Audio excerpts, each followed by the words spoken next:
Welcome back to another episode of No Bolts Left Behind. My name's Barry, and today I'm back working on my 68 Mustang. I'm jumping right back into the engine, and hopefully by the end of the episode, we'll have this thing running, driving just a little bit better. All right, let's get started. All right, so I'm gonna try and see if I can figure out, where this loss of compression's coming from in this number 4 cylinder. I think was the bad one. One of these two middle ones. And also I'm going to try and diagnose what I suspect might be a bad head gasket. So I got this leak down tester, and the idea behind this thing is that you plug one end of this into your air compressor here, and that pressurizes this gauge. Then this guy you plug in with this hose into each spark plug hole. And this will show you how much pressure you're losing. I think a little bit is normal, maybe about 10%. But, if it's beyond 10%, you have a problem. And more importantly, this thing will pressurize your cylinder, and you'll hopefully be able to tell where it's leaking out from. So you can actually listen in right here in the air filter. I'll probably take that thing off. Or you can listen for air in the crankcase through the dipstick tube. So I'm going to plug this thing in, and I'll get top dead center here on number 1, and we'll take a look. All right, you know what? Actually, I did find this cylinder compression test thing here, so I think I'm gonna go straight for number 4.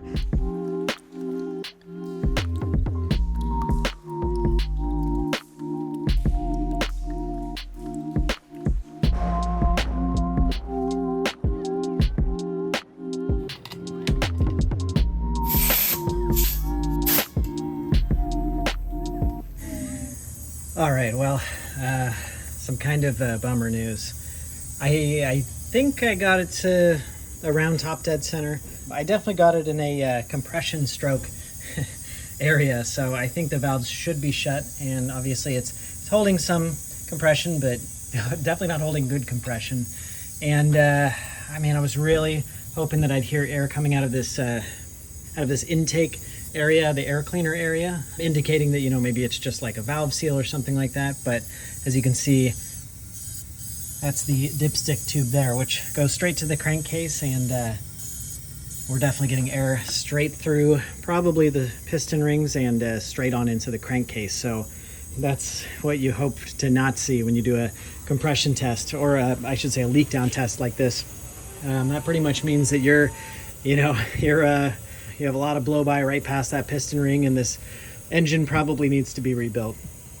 So I'm going to double check that I'm on a good top dead center here, but I'm thinking I probably need to look into what it's going to take to, I guess, replace this engine, maybe have it rebuilt, but that's a really expensive ordeal once you start tearing this thing down. Bearings and pistons and all that stuff a lot of times need to be replaced. So I'll think about it. At least it moves for now, and then we'll figure this out. All right, well, I took a couple days to think this over, and I called some machine shops, and just as I suspected, it's going to be way, way too much money to rebuild this thing. I was quoted $2,000 just for the machine work, so that means I'd still have to strip it all the way down to the block and then put it all back together myself. I'd probably have to get the head rebuilt too, because you want to make sure that the mating surface is perfect with the new block. And the reality is this engine just really isn't worth it to me. It's over 50 years old. It doesn't really make good power, honestly. And, I know I could just tear it down myself and, replace the piston rings and bearings and cross my fingers that it's going to work. But, I don't know. I feel myself being pulled down the rabbit hole on this engine, especially since I've already spent, $800 or $900, whatever it was for that Holley Sniper setup. And, I really try hard not to fall for this, I've already spent money, so I should just keep spending money. I think that's called the sunk cost fallacy. And on a project car, it's really easy to fall into. That said, I'm not quite ready to give up on this engine just yet. I did find a pretty good deal on a rebuilt head, supposedly rebuilt. So I did go and buy it. This will be sort of my Hail Mary, and I'll be happy if it makes the engine run just a little bit better. Maybe smokes just a little bit less. I guess we'll see. It shouldn't take me too long to get this thing slapped on there, so let's do it. All right, so I know this might seem like an odd direction to go in, but I have a few reasons why I kind of suspect that the head or the head gasket have a problem on this thing. You know, the smoke does seem like sort of more blue smoke, so it kind of seems like it's burning oil. But one point I noticed the coolant level, or in my case, just the distilled water level, go down actually quite a bit. So I'm wondering if it's burning coolant too, which definitely points to a head gasket. Another reason I kind of suspect the head gasket is that at one point, you know, I don't see much of it now, but at one point I did see a pretty decent oil leak coming from around this area right here. And it's definitely not coming from the valve cover gasket. So there really isn't any other options, you know. Now, I've never actually seen an oil leak come from the head gasket. That must be a pretty serious blowout if you're actually getting oil dripping down the block. So I picked up this guy right here, which is a rebuilt head, supposedly, but it does look in pretty good condition. I got this guy for $200. And of course I did get a head gasket kit. That's the exhaust gasket, head gasket kit right there. Ooh. So looking forward to seeing what the inside of this engine looks like. All right, let's get started.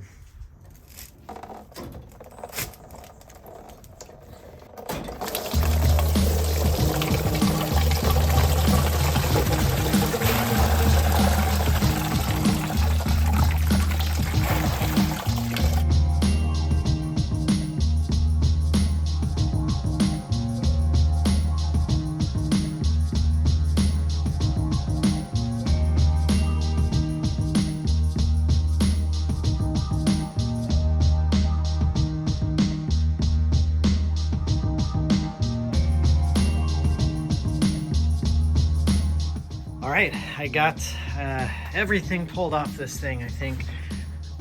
Just this one wire. There we go. Now everything's pulled off this thing.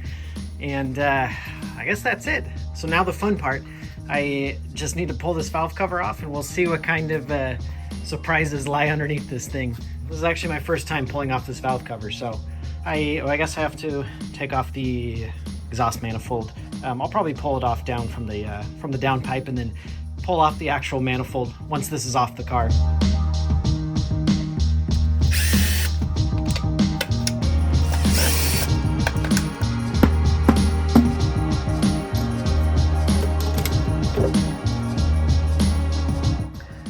Yikes. This thing looks really dirty. I don't know, maybe it's not so bad. That's pretty dirty.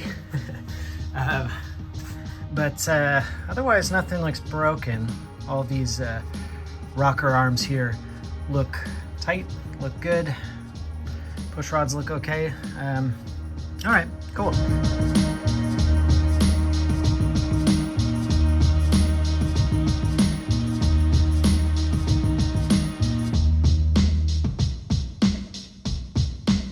Now that I have all these rocker arms out of here, this thing really is crazy dirty. All of these push rods here, I mean, there's just so much stuff caked on these guys. Yeah, this is about as bad as I've ever seen, at least a running engine. Okay, cool. We'll clean this up before we put it back in, of course. All right, let's get that head off of there.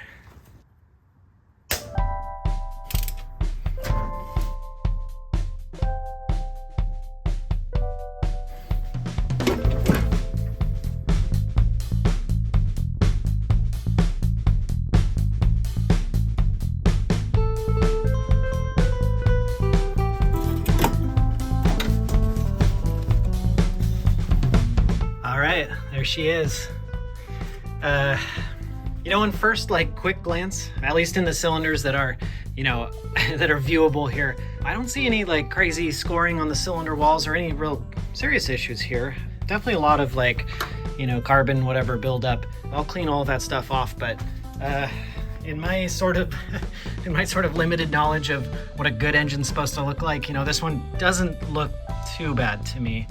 No obvious problems. You know, there's also no obvious place that this head gasket was breaking through either, so I don't know.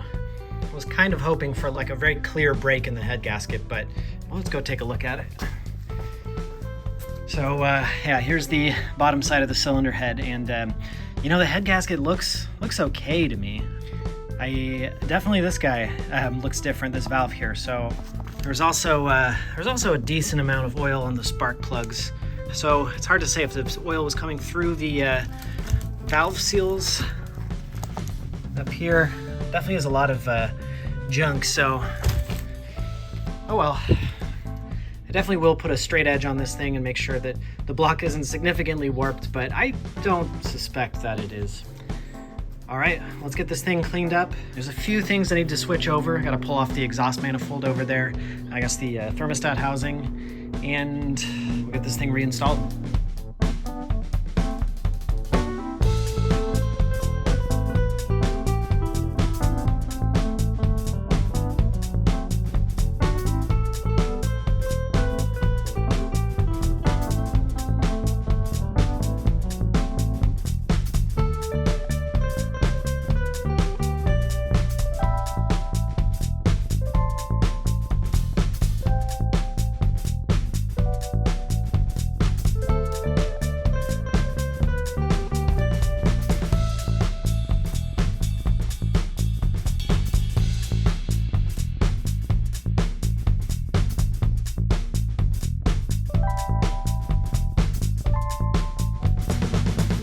Got this thing pretty thoroughly cleaned up, or as good as I'm gonna get it, I think.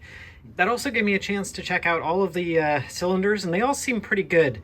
You know, there's no ridge at the top here. When I started, there was quite a bit of carbon buildup, but they seem pretty good. You know, I don't see any gouges in particular, and I made sure to hit them all with compressed air. All right, well, last thing before we put on the new head here is to, I guess, pull off just a few parts here. The thermostat housing, the exhaust manifold, of course, and I want to go ahead and run a wire brush over this guy just to get some of this surface rust off of here.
All right, got all these bolts torqued down in the proper sequence, 3 stages of torque, and now it's time to install those push rods and the rocker arms.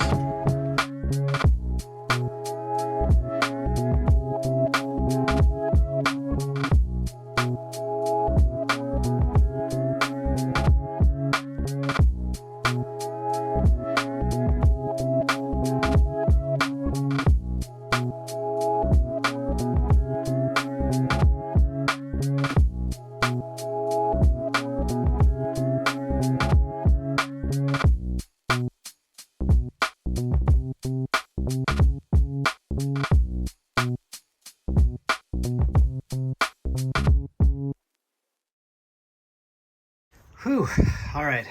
I got, I think, pretty much everything plugged back in. It's a good amount of work for one day. Pretty exhausted.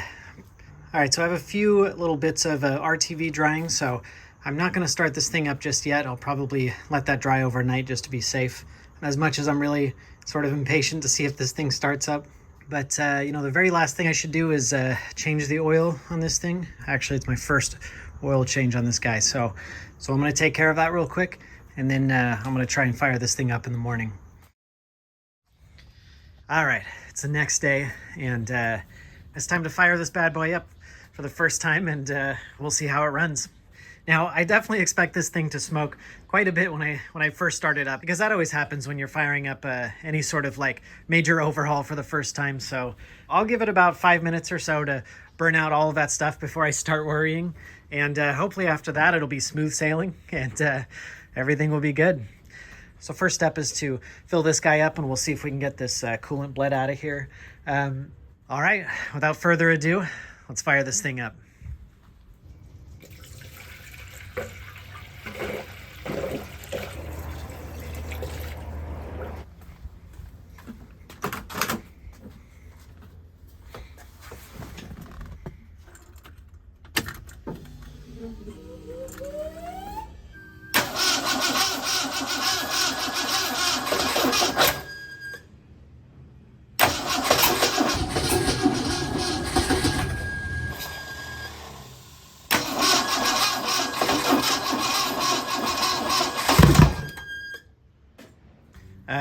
Yikes.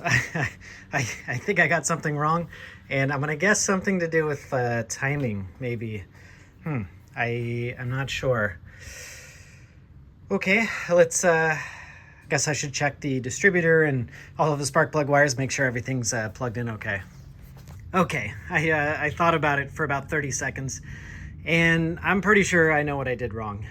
I know that I was spinning the engine over to clean out those cylinders, and maybe I got the timing all messed up on this thing. So I'm gonna put it up to top dead center on number 1 cylinder, double check that the rotor's pointed to the right direction, and we'll give this thing another try.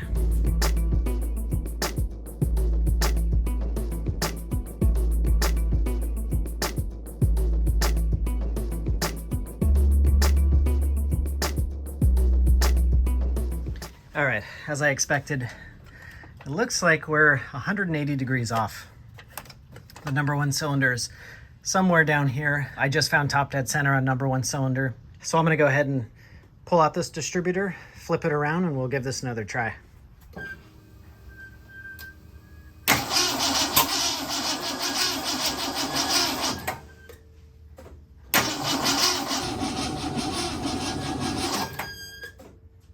Well, unfortunately still nothing.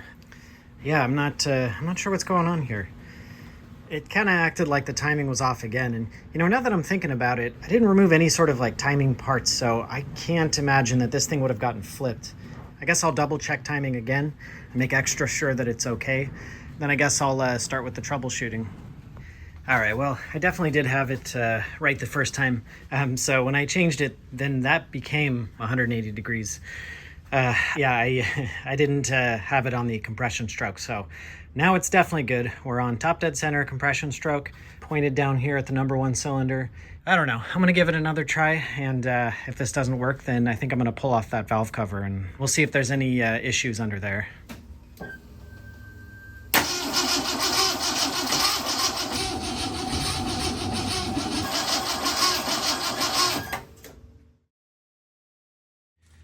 Okay, so we're back working on the Mustang, and I want to try and figure out today just why this thing didn't start up after I replaced the cylinder head here.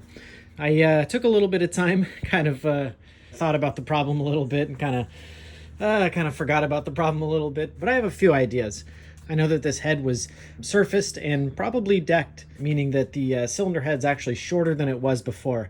I have no idea how much material they took off of this thing. You know, basically it's now sunken down more on the head, and that could have caused the push rod lengths to not be accurate anymore. Basically, the push rods need to be the perfect length to open the valves, and when the head sinks down, the push rods now are possibly pushing up on the valves and causing them not to close all the way, which creates, of course, a severe loss of compression. So that's one theory that I have. You know, this new type of gasket is actually taller, so that should compensate by pushing up the head just a little bit for some of that cylinder head decking. But for now, of course, the first step is to check for air, spark, and fuel. The 3 essentials for any engine. So, you know, I'm pretty confident that it's getting air because there really isn't much to it there. So fuel, I don't think there's a problem with either, but that's pretty easy to check. I think I smelled fuel when I was trying to crank this thing over. So I think it's probably getting fuel. So spark is the first one I want to check for. And what I'm going to do is I'm going to pull out one of the spark plugs, plug it into the wire, and then ground it on the, probably on this valve cover here, maybe the block, and actually look for a spark from that thing.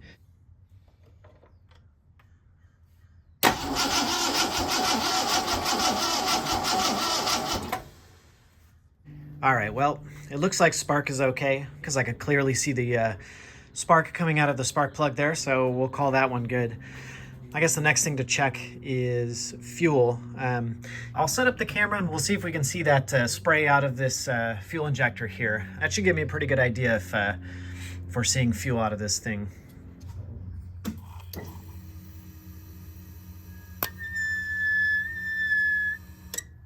All right, well, I did see the fuel injector pop out, and it seems like it does spray fuel in there. I can see a little bit of like wetness in that, I guess, throttle body or whatever.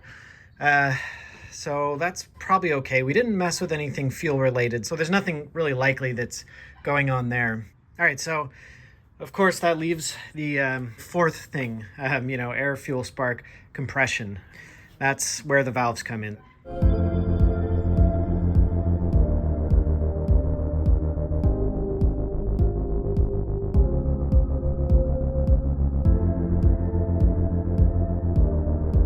All right, well, a little bit of trouble here, a little bit of bad news, I guess. The thought occurred to me that now that I have this rocker arm off, this is probably a pretty good opportunity to plug in my leak down tester, since this really guarantees that the valves are completely shut. So I did go ahead and plug this guy in, and I did do a leak down test on 2 of the cylinders, and it's absolutely terrible. I was putting about 70 or 80 psi, and I was getting about 10. Here, I'll show you this thing plugged in. There you go. You can hear the air leaking out pretty clearly.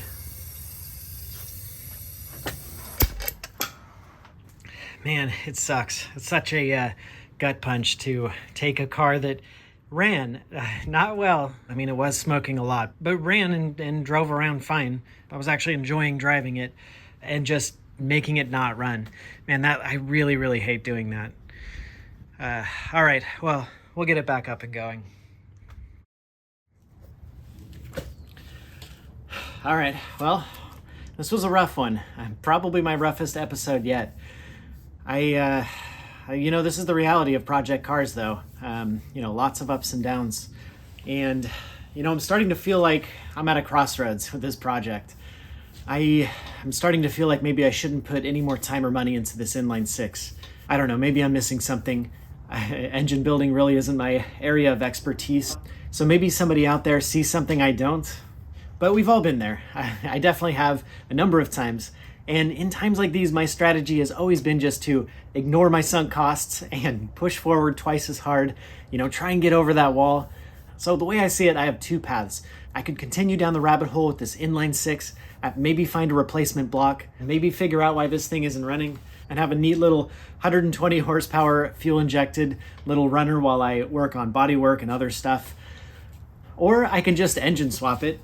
That means I'd also have to do transmission, replace the rear axle, drive shaft, full exhaust, wheels and tires, probably suspension, pretty much everything, radiator. I guess I've already redone the brakes. I have the full system for EFI set up already. Well, let me know what you think. I could definitely use your help on this one, and I'll see you in the next episode.